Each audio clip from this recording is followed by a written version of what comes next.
आज खेल चोटों के अंतर्गत स्पोर्ट्स इंजरी में जिस चोट के बारे में जिक्र करने वाले हैं, जिसके बारे में पढ़ने वाले हैं, उसका नाम है मांसपेशिया एंठन, यानी कि मांसपेशिया दृढ़ता, मांसपेशिया कठोरता। इसके कई नाम आते हैं इंग्लिश में, हिंदी में, और इंग्लिश में जो नाम आता है मांसपेशी यानी मसल्स स्टिफनेस और मसल्स ग्रैम, ये नाम इसके लिए जाते हैं। इस चोट में क्या होता है कि खिलाड़ी की मांसपेशियां एकदम कठोर हो जाती है, यानी उसमें फैलाव की क्षमता नहीं रहती है और मांसपेशियां कठोर हो जाती हैं, जिसकी वजह से उसके कोई भी स्पोर्ट्स एक्टिविटी करने में उसे प्रॉब्लम होती है।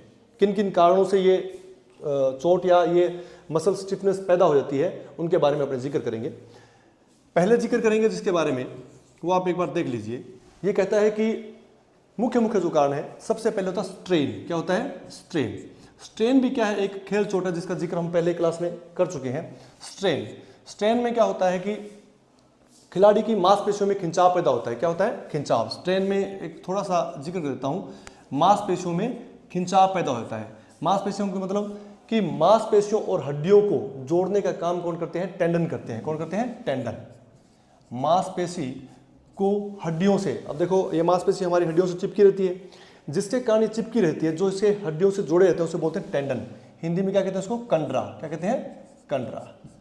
इसमें खिंचाव, यानी कि इसमें खिंचाव होता है किसी भी एक्टिविटी के कारण, ये आपस में खिंच जाते हैं, यानी कि हड्डी से मसल्स दूर की ओर खिंच जाती है, जिससे टेंडन के अंदर सूजन आ जाती है। क्या आती है? सूजन, जिसे बोलते हैं स्ट्रेन कहते हैं। तो स्ट्रेन अगर आपके हो गया तो स्ट्रेन के कारण आपकी मांसपेशियों मसल स्टिफनेस यानी कि मसल्स ग्रैम, मांसपेशियां कठोर हो जाती हैं, लचीलापन और फैलाव की क्षमता कम हो जाती है। दूसरा अगर बात करें तो एक बात समझने वाली है कि खिलाड़ी जब खेलता है, अधिक खेल लेता है, या किसी कारण खिलाड़ी अधिक पसीना बहा लेता है, अधिक पसीना बहाना, अपने एक तरीके से बात करते हैं समझाने के लिए, अधिक पसीना बहाना, अधिक पसीना बहाना। और यहीं पे अगर अपने लिख देते हैं कि तीसरा कारण साथ में लिखते हैं कि तरल की कमी, किसी का तरल की कमी यानी कि पानी की कमी, तरल की कमी यानी पानी की कमी। ये दो जब हो जाते हैं खिलाड़ी के अंदर, यानी कि यदि खिलाड़ी ने बहुत ज़्यादा पसीना बहा लिया हो खेल के दौरान, या खिलाड़ी ने पानी नहीं पिया हो, पानी की कमी हो जाती है, तो उससे क्या होता है शरीर के अंदर महत्वपूर्ण 3 घटक देखिए, सोडियम, क्या आएगा? सोडियम, और क्या आएगा? पोटेशियम, सोडियम, पोटेशियम और मैग्नीशियम। क्या जाएगा? मैग्नीशियम। ये 3 जो घटक हैं, इनके अंदर क्या होती है? इनकी शरीर में कमी हो जाती है। यानी कि अगर आप ज़्यादा पसीना बहाते हो या आपके शरीर के अंदर तरल या पानी की कमी हो जाती है, तो क्या उससे क्या होता है? आपके शरीर के अंदर सोडियम, पोटेशियम और मैग्नीशियम की मुख्य रूप से कमी हो जाती है। इसको बोलते हैं इलेक्ट्रोलाइट असंतुलन, अनबैलेंस। यानी इन तीनों की जब शरीर में कमी हो जाती है या बहुत अधिक हो जाते हैं, एक बात और ध्यान रखने वाली बात है कि इसकी कमी होना या अधिक होना दोनों ही शरीर के लिए हानिकारक है। तो इसकी जो कमी होती है इसको बोलते हैं इलेक्ट्रोलाइट। क्या बोलते हैं?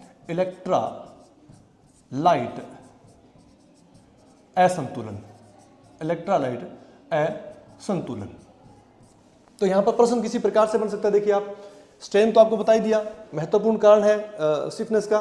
दूसरा क्या है? अधिक पानी बहाने से और पानी की कमी होने से, पसीना बहाने से और पानी की कमी होने से सोडियम की कमी आपसे प्रश्न में दे सकते हैं। आपको पोटेशियम की कमी भी लिखा सकता है, कैल्शियम की, मैग्नीशियम की कमी भी लिखा आ सकता है, और इसके साथ साथ एक और है कैल्शियम। क्या जाएगा? कैल्शियम। कैल्शियम की कमी भी हो जाती है। इनका जो असंतुलन होता है इसे कहते हैं इलेक्ट्रोलाइट असंतुलन। क्या कहते हैं? इलेक्ट्रोलाइट असंतुलन कहा जाता है। चौथा यहीं पे लिखते हैं लवण की कमी। क्या होती है? लवण, यानी कि साल्ट की कमी। क्या होती है? साल्ट की कमी। अगर शरीर के अंदर लवण की कमी आती है, मांसपेशी में लवण की कमी हो जाती है, उसके कारण भी यह चोट प्रभावी हो जाती है। तो लवण की कमी भी इसी के अंतर्गत आती है। उसके बाद में आप देखिए 5वां, ये कहता है कि विटामिन BD, याद रखने के लिए क्या है? बीडी नहीं पीते क्या? बुजुर्ग लोग बीड़ी पीते हैं, तो क्या हो जाएगा? Vitamin BD। विटामिन BD की कमी के कारण भी, विटामिन BD की कमी के कारण भी यह समस्या पैदा हो जाती है। यानी कि आपके शरीर के अंदर विटामिन B और D की कमी होगी तो मसल स्टिफनेस आपके हो जाएगा, मांसपेशियां कठोर हो जाएंगी।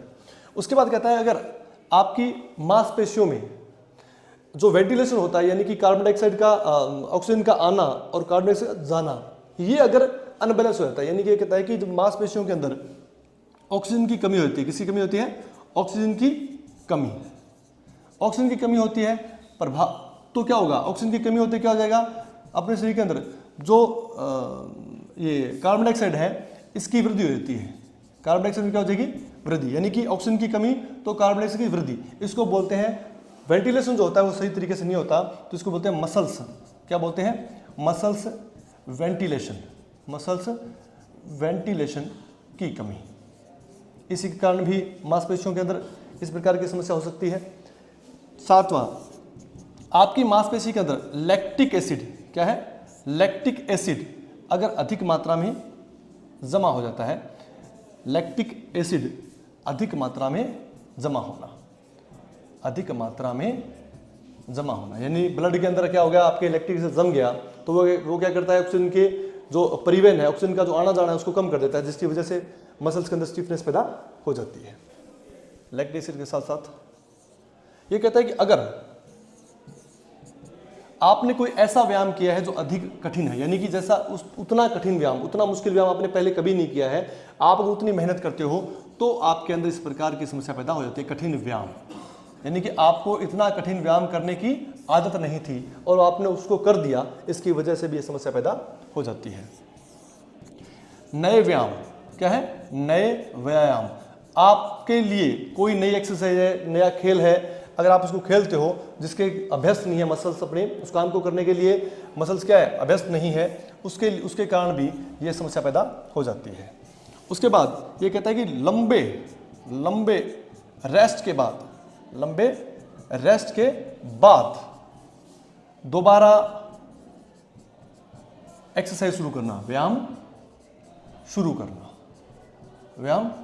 करना, इससे भी क्या हो जाता है कि समस्या पैदा हो जाती है। इसके साथ साथ एक सामान्य सा कारण हो रहा है सोने की मुद्रा। आपके सोने की और जैसे कि बैठने की मुद्रा क्या है आपकी, यानी किस पोज में आप बैठते हो, ज़्यादा झुक के बैठते हो या सोते समय आप ज़्यादा सिकुड़ के सोते हो, तो सोने की और बैठने की जो पोज है आपका, मुद्रा, उसके कारण भी इस प्रकार की समस्या पैदा हो सकती हैं। तो यह मुख्य कारण आपको दे दिए गए। इस पे प्रश्न आने की बहुत ज़्यादा संभावना रहती है क्योंकि इस पे प्रश्न बार बार पूछे जा चुके हैं एग्जाम्स के अंदर, और महत्वपूर्ण जो है, एक बार आप दोबारा अपने इसको देख लेते हैं हल्का सा।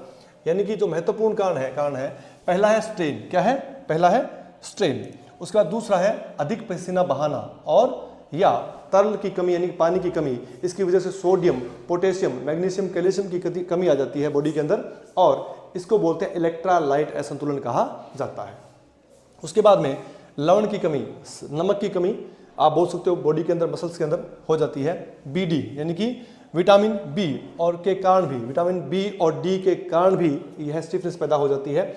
उसके बाद में ऑक्सीजन की कमी और CO2 में वृद्धि। यह कहता है कि आपके शरीर के अंदर ऑक्सीजन की कमी आ जाती है तो परिणाम स्वरूप क्या होगा? मसल्स के अंदर दो ही चीजें होती हैं, अगर ऑक्सीजन कम होगी इसका मतलब कार्बन डाइऑक्साइड बढ़ जाएगी, और बढ़ते क्या होता है? मसल्स वेंटिलेशन में कमी आ जाती है, जिसके कारण मसल्स के अंदर क्या होती है? दृढ़ता आ जाती है, यानी कि स्टिफनेस आ जाती है। लैक्टिक एसिड अगर मांसपेशियों में, रक्त के अंदर, ये कहता है रक्त के अंदर लैक्टिक एसिड अगर ज़्यादा पैदा हो जाता है तो क्या होता है?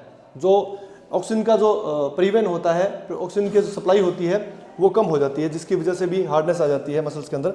और क्या है? अगर आपका व्यायाम, आपने इतने मुश्किल व्यायाम पहले कभी नहीं किए हैं, यानी कि आप आसान व्यायाम करते थे, आप नया व्यायाम नहीं करते थे, उसकी वजह से भी यह समस्या पैदा हो जाती है। लंबे समय से रेस्ट कर रहे हो आप और दोबारा एकदम से आप खेलना शुरू कर देते हो, उसकी वजह से भी ये समस्या पैदा हो सकती है। और सोने की कमी, सोने और बैठने के सही मुद्रा नहीं होने के कारण भी इस प्रकार की समस्या पैदा हो जाती है। और इसी के साथ आपको एक बार फिर बताता हूँ मैं अपने कि 1 जनवरी 2025 से हम ऑनलाइन और ऑफलाइन बैच एक साथ लेके आ रहे हैं। ऑनलाइन जो ऑफलाइन क्लास चलेगी उनका लाइव साथ में चलती रहेगी, ऑनलाइन क्लासेस चलती रहेंगी, और उसके लिए आप तिवारी क्लासेस जो ऐप है उसको डाउनलोड करें। और डाउनलोड करने के लिए ये क्लास 1 जनवरी 2025 शुरू हो जाएगी, और डाउनलोड करने के लिए ये QR कोड है, आप इसको ज्वाइन कर सकते हैं। धन्यवाद।